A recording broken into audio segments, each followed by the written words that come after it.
Hello, Assalamu alaikum my dear students. I am your teacher Zahid Hussain with a new video of your English grammar. और आज का जो हमारा topic होगा that will be noun and number. ठीक है बेटा, आज का हमारा टॉपिक है नाउन एंड नंबर। हमने प्रीवियस क्लासेस में नाउन के यूजेस और नाउन के जो डिफरेंट काइंड्स हैं जिनमें प्रॉपर है, कॉमन है, कलेक्टिव है, मटेरियल और एब्स्ट्रैक्ट नाउन, उनके जो यूजेस हैं वो भी हमने पढ़े। उसके बाद हमने काउंटेबल और अनकाउंटेबल नाउन्स के बारे में भी पढ़ा है कि अगर कोई नाउन ग्रुप में हो, एक भीड़ में हो या उनकी कलेक्शन हो तो the name of a collection of a noun is called a collective noun. तो हमने कलेक्टिव नाउन भी पढ़ा था और काउंटेबल नाउन भी हमने किया है, काउंटेबल एंड अनकाउंटेबल नाउन। ठीक है ना। तो ऐसे नेम्स या ऐसे नाउन्स जिनको काउंट किया जा सके उनको हम काउंटेबल नाउन कहते हैं, और ऐसे नाउन्स जिनको हम काउंट ना कर सकें उनको हम अनकाउंटेबल कहते हैं। वो हमने क्लियर किया था। और उसके बाद हमने एक असेसमेंट टेस्ट भी ली थी काइंड्स ऑफ नाउन के हिसाब से, ताकि आपको पता चल सके कि कोई भी नाउन जो होता है तो वो काइंड ऑफ नाउन में कौन से काइंड से बिलोंग करता है। आज का हमारा टॉपिक जो होगा वो थोड़ा सा इंटरेस्टिंग होगा, थोड़ा सा दिलचस्प होगा। ये टॉपिक है नाउन एंड नंबर। ठीक है ना बेटा। नंबर किसको बोलते हैं? नंबर कहते हैं हम तादाद को। ठीक है बेटा। तो जितने भी पार्ट्स ऑफ स्पीच हैं आपको पता है, नाउन से लेकर इंटरजेक्शन तक इंग्लिश ग्रामर में, इंग्लिश लैंग्वेज में 8 पार्ट्स ऑफ स्पीच होती हैं। ठीक है बेटा। तो 8 पार्ट्स ऑफ स्पीच में आपका सिर्फ नाउन ही ऐसा पार्ट ऑफ स्पीच है जिसको हम नंबर में ला सकते हैं, यानी उसको सिंगुलर और प्लूरल कर सकते हैं। तो नंबर का मतलब ही ये है कि अगर वो कोई चीज़ एक हो तो वो सिंगुलर कहलाती है, लेकिन अगर तादाद में ज़्यादा हो तो उनको हम प्लूरल कहते हैं। कोई भी पार्ट ऑफ स्पीच, चाहे वो एडजेक्टिव हो, प्रोनाउन हो, वर्ब हो, प्रीपोजिशन हो, कोई भी हो, वो प्लूरल में चेंज नहीं होती, उसका सिंगुलर या प्लूरल नहीं होता। लेकिन पार्ट्स ऑफ स्पीच में ये noun Wahid part of speech है जिसको हम सिंगुलर भी करते हैं और प्लूरल भी करते हैं। हम बचपन से पढ़ते आ रहे हैं कि किसी भी सिंगुलर नाउन के लास्ट में एस या ईएस आप ऐड कर लेते हो तो वो प्लूरल बन जाता है। जैसे हम कार से कार्स बनाते हैं, ठीक है, चेयर्स बनाते हैं चेयर से, ठीक है। इसी हिसाब से फ़र्ज़ कर लो आप टेबल है तो टेबल्स, बोर्ड है तो बोर्ड्स, एट्सेट्रा। सो हमें ये बचपन से पता है कि किसी भी नाउन के लास्ट में अगर आप एस या ईएस का इजाफा कर लोगे तो वो आपका प्लूरल बन जाएगा। और ऐसे सिंपल जो सिंगुलर और प्लूरल हैं, ये ऐसे एमसीक्यूज़ या ऐसे इस किस्म के कोई सवालात जो हैं वो टेस्ट्स में नहीं आते, लेकिन इनसे रिलेटेड कुछ ऐसे नाउन्स होते हैं बेटा जिनको प्लूरल बनाना या जिनके सिंगुलर और प्लूरल में फ़र्क करना थोड़ा सा कन्फ्यूजिंग होता है। और ऐसे कन्फ्यूजिंग सिंगुलर और प्लूरल के यूजेस जो हैं और सिंगुलर, ऐसे सिंगुलर से प्लूरल बनाना, ये थोड़ा सा कंफ्यूजिंग होता है और काफ़ी टेस्ट में, काफ़ी एग्ज़ाम्स में ऐसे सवालात पूछे जाते हैं। तो आज का जो हमारा लेक्चर होगा, आज का जो हमारा लेसन होगा वो समझ लीजिए कि थोड़ा सा एडवांस इंग्लिश का टॉपिक होगा हमारा। तो जो स्टूडेंट्स फर्स्ट ईयर या इंटर से बिलोंग करते हैं या एंट्री टेस्ट की प्रिपरेशन कर रहे हैं तो ऐसे स्टूडेंट्स के लिए आज का ये लेसन जो है वो बहुत ही यूज़फुल होने वाला है। ठीक है बेटा। तो आज इस लेसन में हम पढ़ेंगे कि कंपाउंड नाउन्स जो होते हैं वो पहले तो कैसे बनते हैं और कंपाउंड नाउन के प्लूरल्स कैसे बनते हैं। ठीक है। और उसके साथ साथ हम ये भी पढ़ेंगे कि कुछ ऐसे नाउन्स होते हैं जो दिखने में तो सिंगुलर लगते हैं, उनकी फॉर्म ऐसे होती है जैसे सिंगुलर हो, लेकिन एक्चुअली वो प्लूरल होते हैं और उनके साथ प्लूरल वर्ब यूज़ होता है। ये तो आपको यकीनन पता होगा कि सिंगुलर नाउन हमेशा अपने साथ सिंगुलर वर्ब लेता है और प्लूरल नाउन हमेशा अपने साथ प्लूरल वर्ब लेता है। और दूसरा, इसी लेसन में हम ये भी पढ़ेंगे कि कुछ ऐसे प्लूरल नाउन्स होते हैं जो सिंगुलर के तरह से यूज़ होते हैं, यानी दिखने में तो वो प्लूरल होते हैं, उनकी फॉर्म प्लूरल होती है, लेकिन एक्चुअली वो सिंगुलर होते हैं और उनके साथ हम सिंगुलर वर्ब यूज़ करते हैं।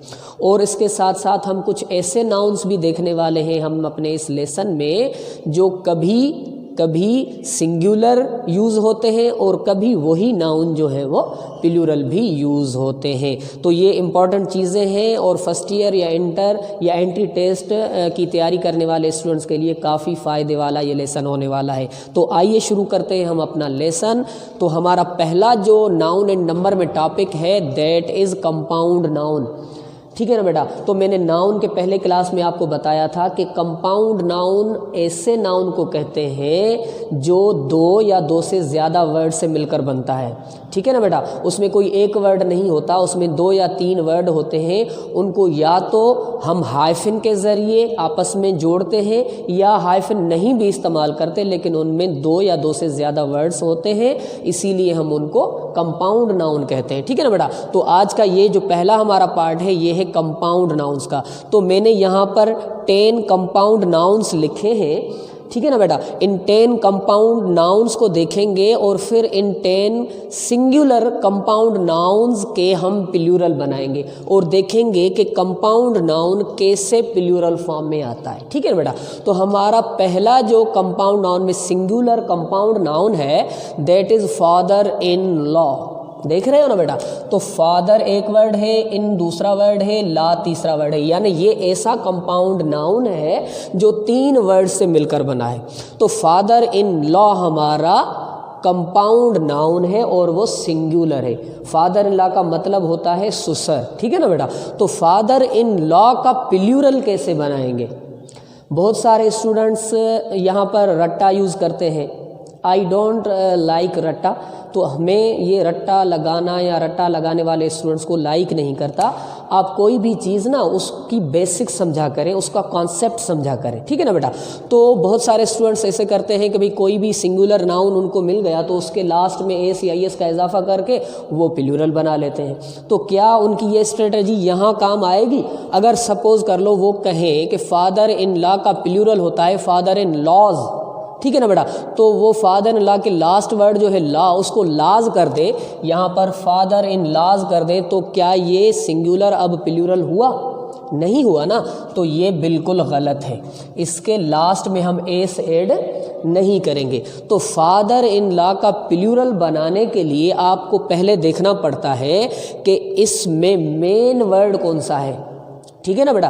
क्योंकि यहाँ पर दो या दो से ज़ायद वर्ड यूज़ किए गए हैं, तो आप पहले तो ये देखिए कि इन 2 या 3 वर्ड्स में मेन वर्ड कौन सा है, चीफ वर्ड कौन सा है, चीफ नाउन कौन सा है। ठीक है ना बेटा। तो आप देख रहे हो फादर इन लॉ में जो हमारा मेन वर्ड है बेटा वो है फादर। वो क्या है बेटा? वो है फादर। तो हमने फादर के लास्ट में एस लगानी है, ना के ला के लास्ट में आप एस लगाओ। तो अगर आपने फादर्स इन लॉ लिखा तो ये करेक्ट प्लूरल है फादर इन लॉ का। ठीक है ना बेटा। तो आपने मेन वर्ड के लास्ट में एस लगाकर उस कंपाउंड सिंगुलर नाउन का प्लूरल बनाना है। ठीक है। तो सेकंड देख लो, बिल्कुल इसी हिसाब से है ब्रदर इन लॉ।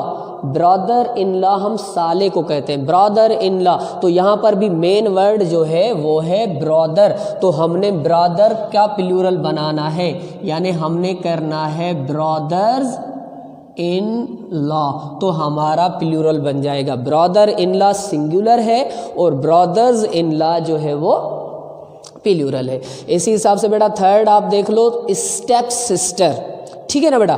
तो स्टेप सिस्टर में आप देखो इसमें मेन वर्ड कौन सा है। आप ऊपर वाला कानून यहाँ पर लागू नहीं कर सकते कि आप स्टेप को एस लगाकर स्टेप्स सिस्टर बना लो तो आपका प्लूरल बन जाएगा। नहीं, यहाँ पर भी वही कि देखो कि आप स्टेप सिस्टर में मेन वर्ड कौन सा है, मेन नाउन कौन सा है। तो यहाँ पर मेन नाउन जो है वो है बेटा सिस्टर। ठीक है ना। तो हमने यहाँ पर एस या ये सिस्टर के बाद में लगानी है, ना के स्टेप से। तो हम करेंगे स्टेप सिस्टर्स। ठीक है ना बेटा। स्टेप सिस्टर्स, स्टेप ब्रदर्स, ऐसे ही आप बना सकते हो। आपने मेन वर्ड देखना है। उसके बाद बेटा फोर्थ हमारा कंपाउंड नाउन में आ रहा है पासर बाय। पासर बाय किसको बोलते हैं? आप फ़र्ज़ कर लो गली में या किसी रोड पर खड़े हो और कुछ लोग आपके साथ इधर उधर चल रहे हैं, गुज़र रहे हैं आपके करीब से, तो जो लोग आपके करीब से गुज़रते हैं उनको पासर बाय कहा जाता है। ठीक है ना बेटा, अगर एक होगा तो वो पासर बाय होगा। तो इनका प्लूरल बनाने के लिए भी आपने मेन वर्ड देखना है, वो है पासर। तो हमने इसका प्लूरल बनाना है पासर्स बाय। क्या बनाना है बेटा? पासर्स बाय करके हमने पासर बाय का प्लूरल बनाना होता है। ऐसे ही अभी जो एक वर्ड आ रहा है वो थोड़ा सा इंटरेस्टिंग है। आप देखो फिफ्थ में हमने लिखा है मेन सर्वेंट। ठीक है ना बेटा, मेन सर्वेंट, इसमें दोनों वर्ड्स आपको, मेन भी मेन वर्ड लग रहा है और सर्वेंट भी, ये दोनों नाउन जो है वो चीफ नाउन है, ये दोनों मेन है। तो इनका तरीका, इनको प्लूरल बनाने का है कि अगर आप मेन का प्लूरल, यानी अगर आप मेन का प्लूरल MEN करके बनाओ और फिर सर्वेंट रखो तो भी आपका प्लूरल बन गया। लेकिन अगर आप मेन सिंगुलर में ही रखो और सर्वेंट का प्लूरल बनाओ तो भी करेक्ट ही रहेगा। यानी मेन सर्वेंट हो या वुमेन सर्वेंट हो तो उनमें अगर आपने पहले वर्ड का प्लूरल बना लिया, ठीक है ना बेटा, दूसरे वर्ड को सिंगुलर छोड़ा तो भी आपका वर्ड जो है वो करेक्ट होगा। और अगर आपने दूसरा यानी लास्ट वाला जो वर्ड है उसको प्लूरल फॉर्म में चेंज किया और पहला सिंगुलर में ही रहने दिया तो भी आपका करेक्ट रहेगा। यानी मेन सर्वेंट या वुमेन सर्वेंट में आप किसी भी नाउन को आप प्लूरल फॉर्म में तब्दील कर लोगे तो वो आपका कंपाउंड नाउन प्लूरल में तब्दील हो जाएगा। अच्छा, इनके बाद जो ये मैंने 6 से लेकर 10 तक, 6, 7, 8, 9, 10, ये 5 जो नाउन मैंने लिखे हैं तो ये भी कंपाउंड नाउन्स। लेकिन अब हम क्या करते हैं कि अब इन वर्ड्स के बीच में जो हाइफन है वो हम यूज़ नहीं करते। ठीक है ना बेटा, हाइफन अब हम इनमें यूज़ नहीं करते। दैट्स वाई ऐसे लगता है कि ये सिंपल वर्ड है लेकिन एक्चुअली ये कंपाउंड वर्ड है। ठीक है ना बेटा, क्योंकि अगर हम इन पर हाइफन यूज़ नहीं करते, ये एक ही वर्ड दिखता है, ऐसे लगता है कि ये एक ही वर्ड है, तो आप वो वाला कानून यहाँ पर लगा सकते हो कि इनके लास्ट में अगर एस या ईएस का इजाफा कर लोगे तो वो आपका सिंगुलर जो है वो प्लूरल में तब्दील हो जाएगा। यानी कार पार्क है तो आप इसको कार पार्क्स कर सकते हो। इसी हिसाब से टैक्सी ड्राइवर है तो टैक्सी ड्राइवर्स कर सकते हो। ठीक है बेटा, स्पूनफुल किसको बोलते हैं? चम्मच। यानी जितनी चीज़ या जितनी दवाई या जितनी भी कोई चीज़ हो चम्मच में जितनी आ सके, जिससे चम्मच भर जाए, तो उसको स्पूनफुल कहा जाता है। क्या कहा जाता है बेटा? स्पूनफुल कहा जाता है। तो हम उसको भी स्पूनफुल्स कहेंगे। इसका प्लूरल कैसे बनेगा? स्पूनफुल का प्लूरल इसमें सिंगलेस आएगा। स्पूनफुल का जो प्लूरल बनेगा वो स्पूनफुल्स बनेगा। ठीक है, तो सेकंड भी इसी हिसाब से हैंडफुल है। जैसे चम्मच में कोई चीज़ आप रखो जिससे चम्मच भर जाए तो उसको स्पूनफुल कहा जाएगा।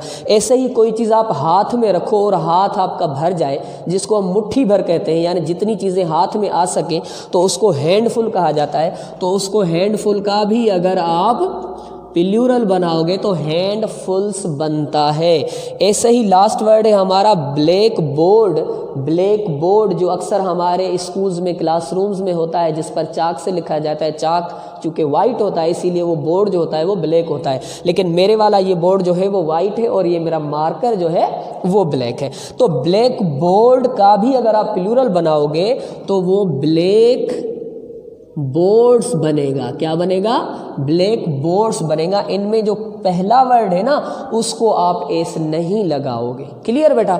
तो ये हमारे कुछ कंपाउंड नाउन्स थे जो सिंगुलर थे, उनको हमने प्लूरल फॉर्म में तब्दील किया है। होप के इनमें कुछ ऐसी चीज़ें ज़रूर होंगी जो आपके लिए न्यू होंगी और आप अपने एग्ज़ाम की जो तैयारी कर रहे हो तो उस तैयारी में आपके लिए ये हेल्पफुल होगा। ठीक है ना बेटा जी? तो हमारा सेकंड जो पार्ट है नाउन एंड नंबर में, ये है कि noun singular in form but actually plural. कुछ ऐसे नाउन होते हैं कि जिनका फॉर्म जो होता है, जिनका जो स्ट्रक्चर होता है वो ऐसे लगता है कि सिंगुलर है, लेकिन एक्चुअली वो प्लूरल यूज़ होते हैं, ठीक है ना। और प्लूरल यूज़ होते हैं तो इसीलिए उनके साथ जो हम वर्ब यूज़ करते हैं वो भी प्लूरल वर्ब यूज़ करते हैं, ठीक है ना बेटा। तो इसी हिसाब से कुछ स्पॉट द एरर के हिसाब से कुछ क्वेश्चंस आते हैं टेस्ट में बच्चों के सामने, जिनमें ये होता है कि अगर सिंगुलर वर्ब है तो उसके साथ कोई प्लूरल वर्ब यूज़ कर लेते हैं, तो बच्चे कंफ्यूज हो जाते हैं। उनको नहीं पता होता कि ये नाउन जो है वो सिंगुलर है या प्लूरल है, तो वो उसके साथ जो वर्ब यूज़ होता है ना, तो उसको वो कंफ्यूज हो जाते हैं उसको यूज़ करने के लिए। तो आप बेटा ये कुछ मैंने चंद एग्जांपल्स लिखे हैं आपके सामने। ये ऐसे एग्जांपल्स हैं जो लगता है इनकी फॉर्म से कि ये सिंगुलर है, लेकिन एक्चुअली ये प्लूरल होते हैं। तो इसीलिए इनके साथ जब भी आप यूज़ करें तो प्लूरल वर्ब यूज़ करेंगे, ठीक है ना बेटा। तो आपका जो पहला एग्जाम्पल है दैट इज़ पीपल, ठीक है ना बेटा।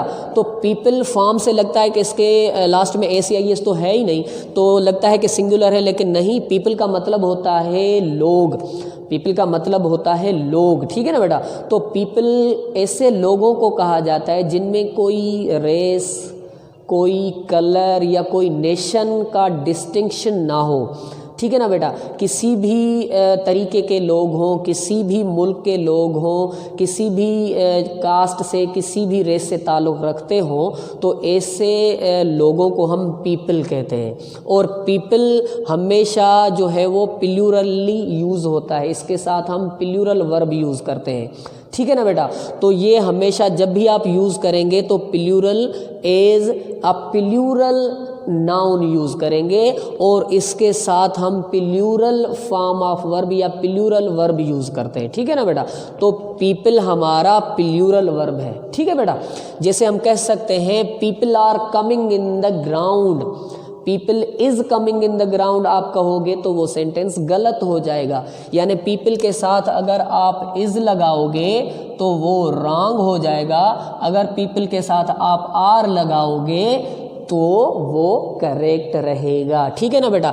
इज़ सिंगुलर नाउन के साथ यूज़ करते हैं, आर हम प्लूरल नाउन के साथ यूज़ करते हैं। इसी हिसाब से अगर हैज़ लिखेंगे तो वो सिंगुलर नाउन के साथ यूज़ होता है वर्ब, तो अगर हम हैव लिखेंगे तो वो प्लूरल के हिसाब से होता है। तो अगर पीपल के साथ इज़ यूज़ किया फिर भी गलत हो जाएगा, या पीपल के साथ हैज़ यूज़ किया फिर भी गलत हो जाएगा। तो पीपल के साथ हमें आर या हैव यूज़ करना होता है, क्योंकि पीपल जो है वो प्लूरल नाउन है।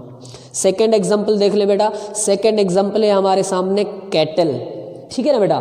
तो कैटल क्या है? कैटल का मतलब होता है माल मवेशी, ठीक है ना बेटा। तो कैटल माल मवेशी मतलब ऐसे एनिमल्स जो बहुत ज़्यादा काइंड में हो, यानी जिनकी कोई एक काइंड ना हो, यानी सिर्फ बकरियां ना हो, सिर्फ भेड़ें ना हो, सिर्फ गायें ही ना हो, जिनमें भेड़ें भी हों, कुछ बकरियां भी हों, कुछ गायें भी हों। तो बहुत सारे टाइप ऑफ एनिमल्स की अगर कोई भीड़ होगी तो उनके लिए हम कैटल यूज़ करते हैं, ठीक है ना बेटा। तो आप कैटल को हमेशा ये जानोगे कि ये प्लूरल होगा।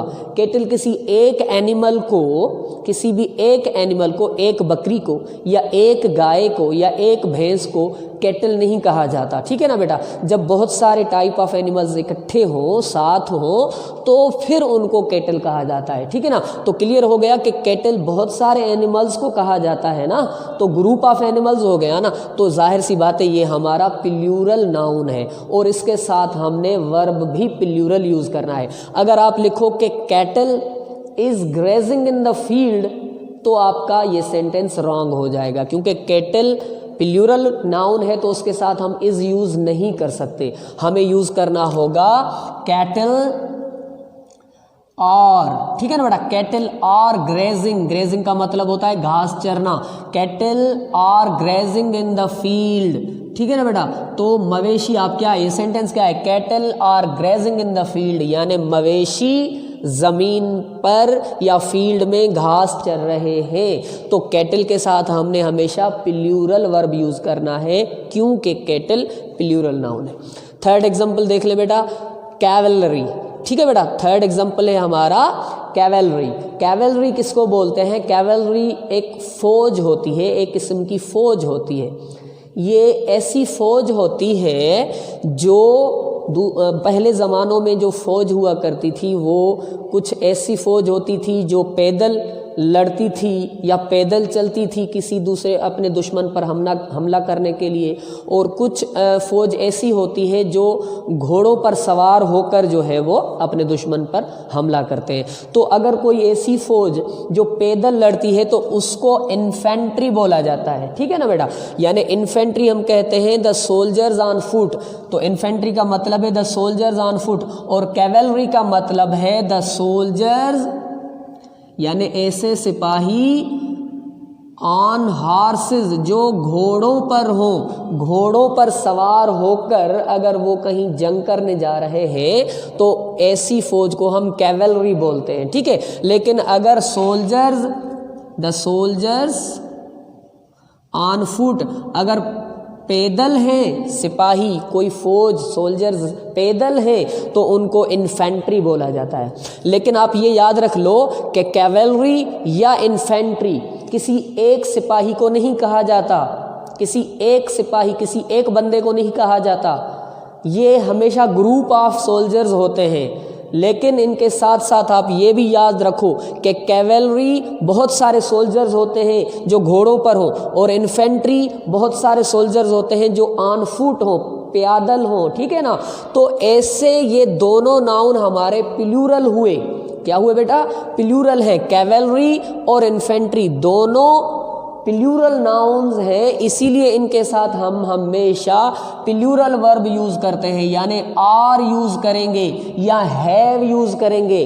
कैवेलरी आर होगा, कैवेलरी इज़ नहीं होगा।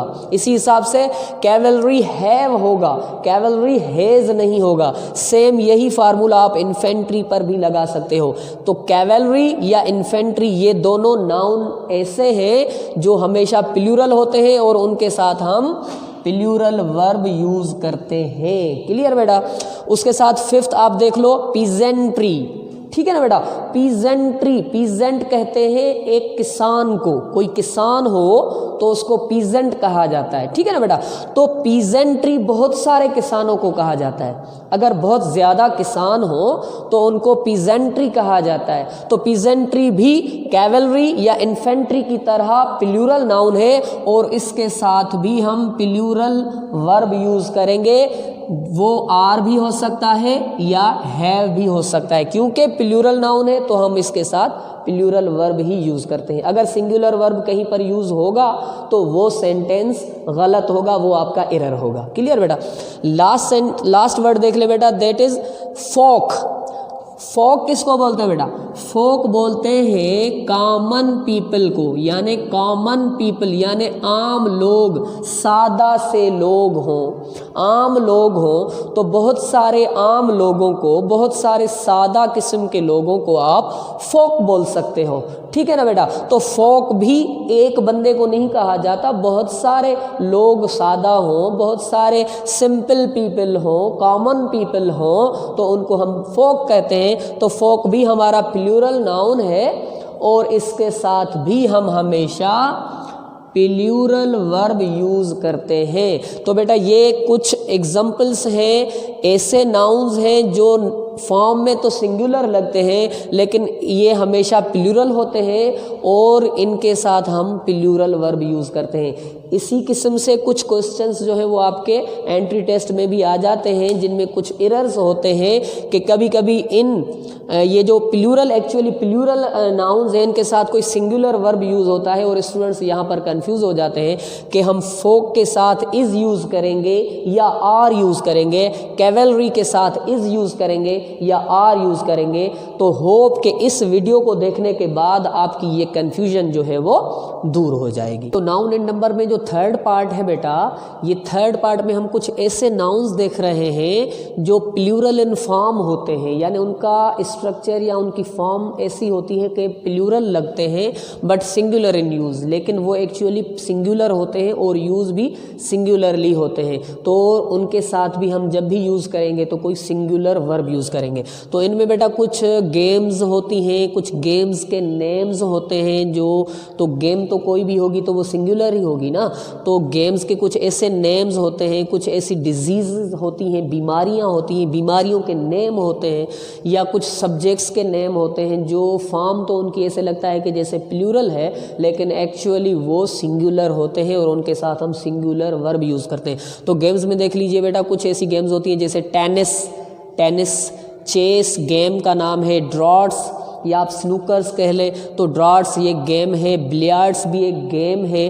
तो ये ऐसी गेम्स हैं जो फॉर्म में लगता है कि इनके साथ एस या एस लगी हुई है तो लगता है कि ये क्या है, ये लगता है कि प्लूरल है, लेकिन चूँकि ये किसी एक गेम का नेम है तो हम कहेंगे कि ये सिंगुलर है और इसके साथ जब भी हम वर्ब यूज़ करेंगे तो हम इज़ यूज़ करेंगे। ठीक है ना बेटा। तो टेनिस इज़ होगा, चेस इज़ होगा, ड्रॉट्स इज़ होगा या बिलियर्ड्स इज़ होगा, इसके साथ कभी भी हम आर यूज़ नहीं करेंगे। सेम इसी तरीके से कुछ डिजीज़ होती हैं, कुछ ऐसी बीमारियां होती हैं जैसे कि डायबिटीज़ है, ठीक है ना बेटा, डायबिटीज़ जिसको हम शुगर भी कहते हैं, मीज़ल्स है यानी खसरे की बीमारी, ये कुछ छोटे बच्चों को हो जाती है, रिकेट्स होती है, ये एक ऐसी बीमारी है जो फ़र्ज़ कर लें कि आपकी हड्डियां कमज़ोर हों तो उनको रिकेट्स कहते हैं ऐसी बीमारी को।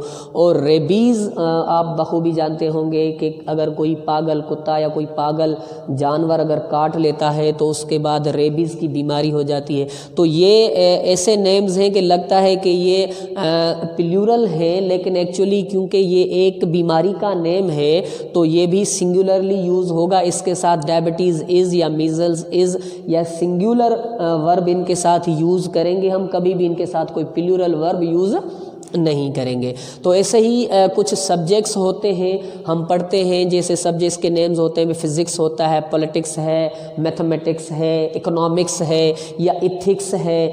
तो ये सब्जेक्ट्स के नेम है। एक्चुअली फ़िज़िक्स कोई एक सब्जेक्ट है, पॉलिटिक्स, मैथमेटिक्स, इकोनॉमिक्स या एथिक्स कोई एक सब्जेक्ट है, तो ये नेम जो है किसी एक सब्जेक्ट का है तो ये सिंगुलर हुआ। लेकिन फॉर्म इनकी ऐसे है कि लगता है कि ये प्लूरल है लेकिन ये प्लूरल होते नहीं, इनके साथ हम हमेशा सिंगुलर वर्ब यूज़ करते हैं। ठीक है ना बेटा। तो आप इकोनॉमिक्स के साथ कोई सिंगुलर वर्ब यूज़ करोगे, इथिक्स या मैथमेटिक्स, पॉलिटिक्स या फिज़िक्स के साथ कोई सिंगुलर वर्ब यूज़ करोगे, आप इनके साथ प्लूरल वर्ब यूज़ नहीं करोगे। अगर इसी हिसाब से कोई ऐसा स्पॉट द एरर का कोई क्वेश्चन आ जाए तो आप ये याद रख लें कि कुछ गेम्स के नेम, डिजीज़ के नेम या सब्जेक्ट्स के नेम जो होते हैं वो सिंगुलर होते हैं। अगर सिंगुलर होते हैं तो उनके साथ हम हमेशा सिंगुलर वर्ब यूज़ करते हैं जी। तो अब हम कुछ ऐसे नाउन्स को देखेंगे कि जो कभी कभी सिंगुलर यूज़ होते हैं और कभी कभी वही नाउन्स जो होते हैं वो प्लूरल की तरह भी यूज़ होते हैं, यानी noun sometimes singular and sometimes plural. कभी कभी तो ये सिंगुलर होते हैं और कभी ये प्लूरल भी यूज़ होते हैं। जैसे मैंने कुछ एग्जाम्पल्स आपके सामने लिखे हैं। एक एग्जाम्पल है बेटा डजन, ठीक है ना बेटा। तो डजन कहते हैं हम कोई भी ऐसी इतनी चीज़ें 12, अगर तादाद में कोई 12 होंगी चीज़ें, 12 होंगी तो उनको हम डजन बोलते हैं। ठीक है ना बेटा। तो इसी हिसाब से 100, 1000, मिलियन या बिलियन ये ऐसे वर्ड्स हैं जो सिंगुलर भी होते हैं और प्लूरल भी होते हैं। तो ये कैसे पता चले कि ये वर्ड्स सिंगुलर कब होते हैं और प्लूरल कब होते हैं? तो एक बात नोट करने की है, नोट कर लीजिए कि अगर इन वर्ड्स से पहले अगर कोई भी आप न्यूमरल एडजेक्टिव यूज़ करो, ठीक है ना बेटा। न्यूमरल एडजेक्टिव हम नंबर्स को कहते हैं, यानी 1 2 3 4 5 ये नंबर्स जो होते हैं उनको हम न्यूमरल एडजेक्टिव्स कहते हैं। अगर इन वर्ड्स से पहले अगर कोई न्यूमरल एडजेक्टिव यूज़ होगी तो ये वर्ड्स सिंगुलर यूज़ होंगे, इन वर्ड्स को सिंगुलर समझा जाएगा। है तो डजन 12, लेकिन डजन अगर इसके सामने अगर कोई आप न्यूमरल यूज़ करते हो एडजेक्टिव, यानी फ़र्ज़ कर लो हमने कहा 3 डजन, तो 3 यूज़ करने के बाद डजन्स नहीं होगा। 3 अगर यूज़ कर लिया आपने, या फ़र्ज़ कर लो 4 यूज़ किया, या आपने 10 यूज़ किया, या आपने 15 यूज़ किया, या आपने 10, इन सब वर्ड्स से पहले अगर कोई न्यूमरल एडजेक्टिव यूज़ करते हो आप, ठीक है ना बेटा, तो फिर ये वर्ड्स जो होंगे वो सिंगुलर होंगे। क्लियर? अगर आप कहो 3 डजन एग्स, तो डजन्स एग नहीं कहोगे, आप कहोगे 3 डजन एग्स, यानी एग्स को तो प्लूरल बना लोगे, लेकिन डजन वर्ड जो है वो सिंगुलर होगा। इसी हिसाब से 400 रुपीज़, ठीक है ना बेटा, 400 रुपीज़, रुपीज़ को प्लूरल बनाओगे, 100 को हंड्रेड्स नहीं कहोगे। इसी हिसाब से 10,000 हम कह सकते हैं रुपीज़, ठीक है ना बेटा, तो रुपीज़ हो गए प्लूरल, लेकिन 1000 जो है वो प्लूरल नहीं होगा। 10,000 rupees. 15 million people, 15 million people, ठीक है ना बेटा। 10 बिलियन पीपल, तो पीपल चूंकि हमारा जो है वो प्लूरल नाउन है, तो इसको तो प्लूरल कर सकते हैं, लेकिन ये वर्ड्स जो मैंने लिखे हैं बिलियन, मिलियन, 1000, 100 या डजन, ये सिंगुलर होंगे अगर इनसे पहले कोई न्यूमरल एडजेक्टिव यूज होगा तो। लेकिन यही प्लूरल भी हो सकते हैं। कब होंगे प्लूरल? अगर इन वर्ड्स के बाद में ऑफ यूज करो। क्या यूज करो बेटा? अगर ऑफ यूज करो, यानी आप लिखो डजन ऑफ, तो वो डजन ऑफ नहीं होगा, वो होगा डजन्स ऑफ। क्या होगा? डजन्स ऑफ होगा। ऐसे ही अगर 100 के बाद आप ऑफ यूज करो, या आप 1000 के बाद आप ऑफ यूज करो, या मिलियन के बाद आप ऑफ यूज़ करो, या बिलियन के बाद उसके लास्ट में आप ऑफ यूज़ करो, तो ये प्लूरल हो जाएंगे। डजन ऑफ नहीं होगा, डजन्स ऑफ होगा। 100 ऑफ नहीं होगा, हंड्रेड्स ऑफ होगा। 1000 ऑफ नहीं होगा, थाउजेंड्स ऑफ। इसी हिसाब से मिलियंस ऑफ, इसी हिसाब से बिलियंस ऑफ। ठीक है ना बेटा? तो यहाँ पर देख लो 3 डजन एग्स, और यहाँ होगा डजन्स ऑफ एग्स। ठीक है ना बेटा? Dozens of eggs. यहाँ है 400 रुपीज़, यहाँ होगा हंड्रेड्स ऑफ रुपीज़। क्या होगा? Hundreds of rupees. यहाँ पर 100 सिंगुलर है और यहाँ पर 100 प्लूरल होगा। यहाँ पर है 10,000 रुपीज़ और यहाँ होगा थाउजेंड्स ऑफ रुपीज़। ठीक है ना बेटा? क्योंकि 1000 के बाद में ऑफ यूज़ करते हैं, तो हम 1000 को एज ए प्लूरल, उसके बाद उसके लास्ट में एस लगा लेंगे, उसको प्लूरल बना लेंगे। इसी हिसाब से 15 मिलियन पीपल में मिलियन सिंगुलर है, 15 मिलियन, और यहाँ होंगे मिलियंस ऑफ पीपल। क्या होगा बेटा? Millions of people. ठीक है, तो ये प्लूरल होगा। 10 बिलियन पीपल है, तो यहाँ पर बिलियन सिंगुलर है, क्योंकि इससे पहले हमने न्यूमरल एडजेक्टिव यूज़ किया है। लेकिन अगर आप यूज़ करोगे बिलियंस ऑफ, तो बिलियंस ऑफ पीपल हो जाएगा। यानी बिलियन के लास्ट में, बिलियन के बाद में आपने ऑफ यूज़ किया है, तो अब बिलियन जो है वो प्लूरल फॉर्म में यूज़ होगा। तो बेटा ये कुछ ऐसे वर्ड्स हैं कि अगर इनसे पहले आप कोई न्यूमरल एडजेक्टिव यूज़ करते हो, तो ये डजन, 100, 1000, मिलियन और बिलियन ये सिंगुलर होंगे। ठीक है ना बेटा? ये सिंगुलर होंगे। लेकिन अगर इनके बाद आप ऑफ यूज़ करते हो, तो इनको आपने एस लगाकर प्लूरल बना देना है। अगर आप डजन ऑफ एग्स कहोगे तो गलत हो जाएगा, आपने कहना होगा डजन्स ऑफ एग्स। इसी हिसाब से hundreds of rupees, thousands of rupees, millions of people, billions of people, etcetera. तो इसी हिसाब से ये कुछ ऐसे नाउन्स हैं जो सिंगुलर भी होते हैं और प्लूरल भी होते हैं। जी बेटा, तो अब हम देखेंगे कुछ ऐसे नाउन्स होते हैं जो हमेशा पेयर में होते हैं, यानी वो हमेशा 2 चीज़ों से मिलकर बनते हैं। चीज़ तो एक ही होती है, कोई भी चीज़ एक ही होती है, लेकिन वो उसकी फॉर्मेशन ऐसे होती है कि वो एक के साथ दूसरी चीज़ भी उसके साथ जुड़ी हुई होती है। जब 2 चीज़ें मिलती हैं तभी एक चीज़ बनती है। तो हम कहते हैं कि ऐसे नाउन्स जो हमेशा पेयर्स में हो, यानी हमेशा जोड़े में हो, हमेशा 2 की सूरत में हो, तो वो हमेशा प्लूरल होते हैं और उनके साथ हम हमेशा प्लूरल वर्ब यूज़ करते हैं। जैसे आपने देखा होगा आम होता है, जैसे घर में शूज़ होते हैं, तो ये हमेशा पेयर में होते हैं, तो ये शूज़ ही कहेंगे।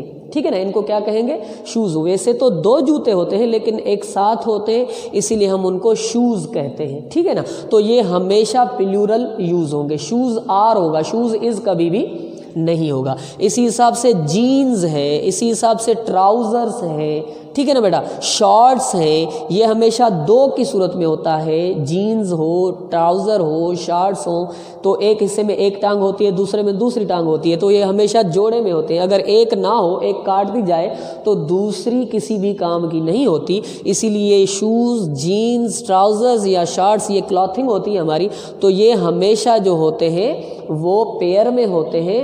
तो ये पेयर वाले जो नाउन होंगे वो हमेशा प्लूरल वर्ब के साथ यूज़ किए जाते हैं। इसी हिसाब से होता है सीजर्स। सीजर्स का मतलब होता है कैंची, ठीक है ना। तो कैंची की स्ट्रक्चर होती है इस तरह से, तो अगर उसका एक हिस्सा निकल जाए तो दूसरा हिस्सा उसका किसी भी काम का नहीं होता। तो सीजर्स अगर एक भी हो तो भी हम उसको सीजर्स ही कहते हैं, और उसके साथ हम हमेशा प्लूरल वर्ब यूज़ करते हैं, सिंगुलर वर्ब नहीं यूज़ किया जाता।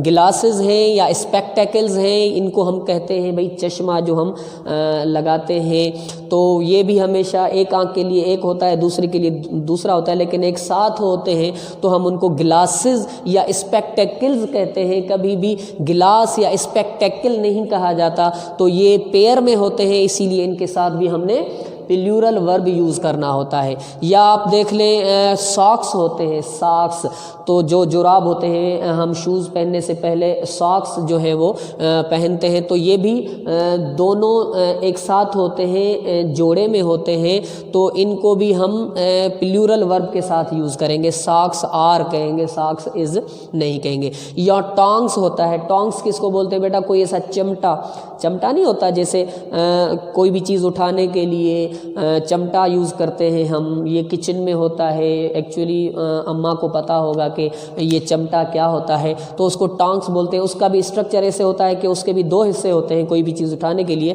तो वो भी दो होते हैं, तो वो दोनों हिस्से उसके मिलकर एक चीज़ बनाते हैं जिसको हम टोंग्स कहते हैं। तो ये भी एक प्लूरल ही नाउन समझ लीजिए, है तो एक ही नाउन लेकिन ये दो चीज़ों से मिलकर बना है, इसमें दो हिस्से होते हैं, इसीलिए हम इनको नाउन्स या पेयर नाउन्स कहते हैं। और पेयर नाउन जो होता है वो हमेशा ऑलवेज प्लूरल वर्ब के साथ यूज़ होता है। कभी भी ऐसे नाउन्स के बाद में आप सिंगुलर वर्ब देखो, इज़ देखो या हैज़ देखो, तो आप उसको गलत समझना, वो एरर होगा, वो आपको कंफ्यूज करने के लिए यूज़ किया जाता है।